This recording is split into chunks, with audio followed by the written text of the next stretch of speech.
Hi hello friends, నా పేరు Shiva. Welcome to Varun royal Vanasthalipuram branch.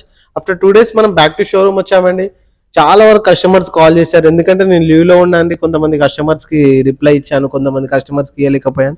Sorry, నాకు కాల్ చేసిన ప్రతి ఒక్కరికి సారీ అండి. ఇంకో అప్డేట్తో వచ్చానండి మీ ముందుకు. నా ఇన్స్టాగ్రామ్ అకౌంట్ మీరు ఓపెన్ చేసినాక మన యూట్యూబ్ ఛానల్ కూడా లింక్ పెట్టానండి. సబ్స్క్రైబ్ చేసుకుని వాళ్ళు ఉంటే సబ్స్క్రైబ్ చేసుకోండి. ఆ లింక్ మీద ప్రెస్ చేసేటప్పుడు మన కింద వాట్సాప్ కూడా పెట్టానండి. వాట్సాప్లో మీరు మాక్సిమం 99% వాట్సాప్ చేయడానికి నాకు ట్రై చేయండి. మీ గురించే నేను స్పెషల్గా లింక్స్ అనేది పెట్టడం జరిగింది. ఎందుకంటే మీరు కాల్ చేస్తే నేను కొన్నిసార్లు లిఫ్ట్ చేయకపోవచ్చు. సో కస్టమర్స్ ఏంటంటే కొంచెం వేరేలాగా అనుకోకండి. నాకు కంపల్సరీ 99% నాకు వాట్సాప్ చేయండి. మనకి ఇంకేదైనా ఎక్స్ట్రా ఇన్ఫర్మేషన్ కావాలంటే షోరూమ్ దగ్గరికి రండి. మనం ఎందుకంటే ఇక్కడ 100% అవైలబుల్ ఉంటాం. ఎందుకంటే మన షోరూమ్ వచ్చేసి ఇక్కడ నియర్ బై హైవే దగ్గర ఉంటుంది కాబట్టి మనకు వాకింగ్స్ కూడా చాలా ఎక్కువ ఉంటాయి. సో ఈ వీడియో మీ ఫ్రెండ్స్కి, ఫ్యామిలీ మెంబర్స్కి అందరికీ షేర్ చేయండి. Thank you very much.